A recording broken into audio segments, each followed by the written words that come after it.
Hello everybody. Today we're gonna react to some scary TikToks. I'm sorry.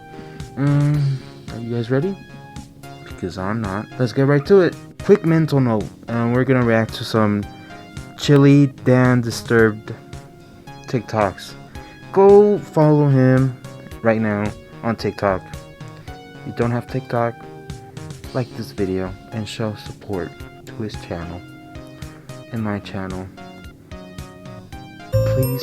In January of 2018, a woman I named talk to Noelle myself. I Gracie also claimed to hear have been hearing sounds various outside my sounds window, outside but her actually bedroom my window. imagination. Disturbed So by I this, wonder if she also has the same problem as me. she would set up a live camera outside in an attempt to catch whoever or whatever it was. And that's when she caught a man she'd never seen before walk up to her bedroom window and try to look inside. After a few seconds, the man would notice the camera and quickly walk away. But shortly after, he would return and steal the camera. What type of person Noelle does that? believes this man that she caught on camera had been looking into her bedroom Definitely window me. for at least 3 I'm joking. Don't report me to the cops. weeks. This footage shows an intruder walking around a house looking for various valuables. The guy had only broken into the house seconds earlier by smashing a window. And while this was going on, the house owner's kid and their babysitter were out running errands. But when they returned, unknown to them, the intruder was on the top floor of the house. The kid can be seen walking around the kitchen, but when the babysitter heard footsteps upstairs, she can be seen frantically grabbing the kid and running outside to the neighbor's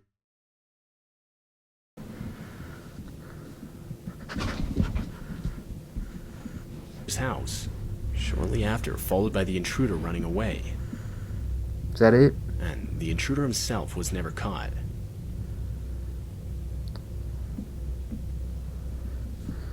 This man was sitting in his backyard in Australia when one of his home security cameras captured a snake slithering across the screen.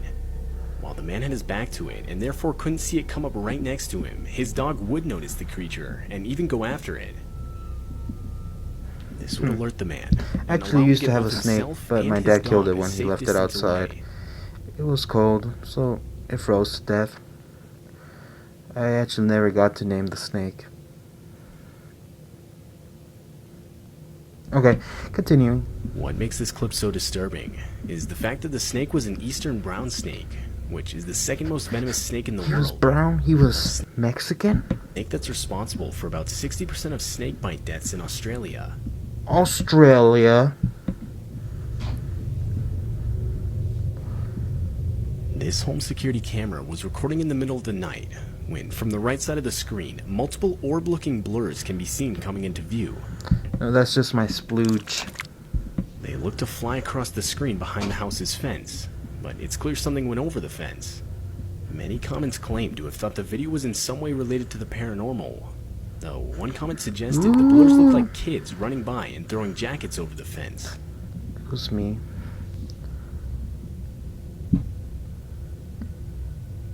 Oh, that is disturbing. The comment went on to guess it was a group of teenagers who had just committed a criminal offense and were trying to ditch their jackets so as to... You guys, when you guys ever watch these videos, you ever feel like there's something with you when you watch these? Like, you feel like a presence with you? I'm just crazy. Maybe that's it. so as to make it harder to be identified by law enforcement. But it's still unclear what is really being shown in this video. Hooligans.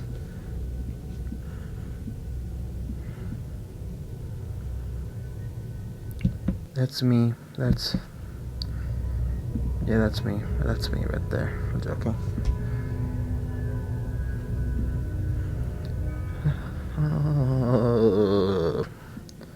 In January of 2018, a woman named Well, Noelle... that was interesting. Continuing. At around 2 in the morning, a man named Daniel Palomino was walking alone inside a plaza when something completely unexpected happened. It was actually during a live stream when Daniel recorded this. Now, this is something that he often does during his free time. During late at night, Daniel walks alone while simultaneously live streaming. Who walks alone in the night? Who does that? I would never do something like that. Even though I'm in a safe neighborhood, you never know who's out there. His phone. However, what happened on the night of September 28th of 2023 has scared him to his core. Like any other night, Daniel was live streaming to an audience who were suggesting places he should visit during his walk. One place that was recommended was an old plaza that's believed to be haunted. Although hesitant at first, Daniel heads over to the plaza after realizing how close he was to the place. But this was a big mistake. After exploring the strip mall for more than a few minutes, things started getting weird. Me sale ese efecto.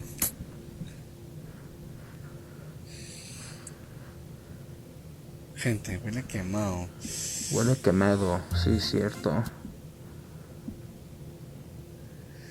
Gente, huele quemado. ¿Neta? Huele quemado, no sé si... Neto, güey. Strangely, Daniel begins to smell a burning scent coming from somewhere in the plaza. He tries to find the source of the smell, but gives up before suddenly the scent goes away. Although pretty strange, this occurrence becomes a whole lot creepy after one of his viewers on his livestream tells him this. The fuck? I can't read Spanish, but I know how to talk Spanish. Is that weird? No me digan, dicen la leyenda que hay niños que juegan hasta tarde en la Resi. En el Casino Garden que está abajo hubo un incendio y murieron personas. No te... Ooh. Sucks for them though. According to the viewer, there used to be an old casino inside the plaza that caught fire and took many people's lives. Hearing about this left Daniel totally freaked. He just smelled a burning scent and thinks this might have been somehow connected to the fire incident that occurred years ago. Feeling spooked, Daniel immediately starts to head out. But on his way out, something in the distance makes him stop in his tracks. This is what he saw. Oye, ¿qué es eso? ¿Qué es eso, güey?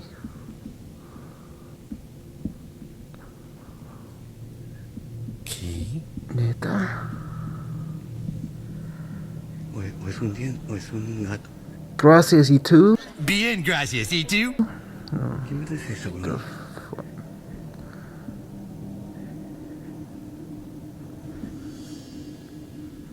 Oof. O sea, que se acerca, huevón. ¿Qué chucha es eso? Oh, bro, I'm trembling, bro. I'm trembling. My bones are trembling, bro.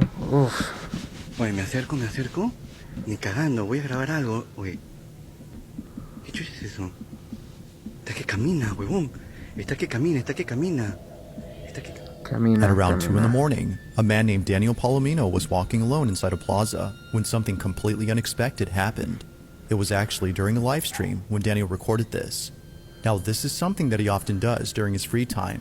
During late at night, Daniel walks alone while simultaneously live streaming on his phone. Daniel! However, what happened on the night of September 28th of 2023 has scared him to his core. What? Like any other night, Daniel was live streaming to an audience who were suggesting places he should visit during his walk. World Star! One place that was recommended was an old plaza that's believed to be haunted. Although hesitant at first, Daniel heads over to the plaza after realizing how close he was to the place. But this was a big mistake. After exploring the strip mall for more than a few minutes, things started getting weird. Let's get weird, huh? I'm weird. I'm there. I'm joking. Gente, huele quemado. Hey. Oh, shit. This is the same video. Fuck. What? Gente, huele quemado. Not sure as to what he was seeing, Daniel starts to back away. According to him, whatever this was, it started moving towards him. Now, the video's quality makes it hard to see, but Daniel swears that something small was approaching him. He further adds that whatever this was had a stature smaller than a child's. It was immediately soon after that he turns around and It was Halloween night of 2007, freshman year in high school, and I was with my friends, Ivan, Ryan, and Jesse. We were all dressed Is this as llama art? Yeah. Am I saying that right? Super Mario characters. It's I was me, Luigi since I was the Mario. second tallest. Ivan was Mario since he's short and buff. Oof. Not that Mario is buff. Jesse was Waluigi because he's freakishly tall and skinny, and Ryan was Wario because he's just really fat. I can relate to him. So they were the perfect group costumes for us. We live in a very non-congested suburban neighborhood with a decent amount of space in between houses. On Halloween, that's the worst thing ever. Less bang for your buck. We were trick-or-treating for hours, way past dark, and eventually came the time when most trick-or-treaters were heading home. My feet started to hurt, and I had to constantly switch arms for holding the now 10-pound pillow sack of candy, but we planned on going until our bags were completely full. A lot of the houses by now weren't answering anymore. It was probably past their cutoff time for giving candy to trick-or-treaters. Trick or treat. Approaching our next house, we saw a purple bucket on the stoop, which was the best feeling ever. I was the one to get close enough to realize it was empty, which was the worst feeling ever. I turned around when I heard a knock at the window of the house. We all looked at the window. Couldn't see anyone, but heard someone call out, "Wait." The door opened, and an older man, late 40s, already balding, stepped outside. He told us to come inside so he can get us some more candy. I said we could just wait out here. He responded saying something along the lines of, "Nonsense, come on in, we'll get you your candy." Yeah, nonsense, come in, get into the basement. Yeah, get into the basement, stay there, there's a special candy down there. Ivan stepped in and said, "It's alright. Come on, Dan, let's go." Oi. I told the guy to take care and apologized. He just stood there watching as we walked off, not saying anything. I felt bad, but at the same time, that guy seemed like a creeper, and I figured I just dodged a bullet not going in there. If the story ended there, it wouldn't be scary, so of course, it didn't end there. We skipped a few of the guy's neighboring houses just to get further away and continued on with our business. We were walking down close to the nature preserve now, so there weren't many houses around us. At this point, we were now walking back closer to Jesse's house. I noticed Ryan had stopped walking, and I turned around to see what's up. He said he heard someone moving from behind the trees in the preserve. Now, this was before everyone's phones had flashlights, so we couldn't just go searching in the woods for someone. Besides, we were just telling Ryan that it must have been a raccoon or something. You may think this is a bit of a cliche, but when things like this happen in real life, you always assume the more logical possibility. It's just natural. Why would we assume... Not normal then, because when I hear something in the back, I always just, like, like, I'm walking, I just hear something, I just always think there's someone following me. I don't know. Is that weird? We were being followed. I had to put my arm around Ryan's shoulder and nudge him forward. It was Halloween night of 2007, freshman year in high school. Part 2. I was with my... A little ways down the street, me and Ivan picked up on the sound as well. When we all stopped, the sounds of the footsteps from beyond the trees stopped as well. Ivan yelled at the obvious stalker to go away, or we would beat the shit out of them. I knew he was just bluffing, though. I could hear the nervousness in his voice. The snap of a twig from beyond the trees triggered a fight-or-flight response in all of us. Me, Jesse, and Ryan all ran for it. Ivan was at first charging to attack, but he quickly followed after realizing we had all taken off. We ran down the dark street, and we all noticed the sounds of at least 2 or 3 pairs of footsteps crushing the twigs and leaves in the woods. We banked it hard right down Jesse Street when it finally came up, and ran straight for his backyard, entering his house through the back door. The first thing we did was peek out through his living room window. We couldn't see anyone.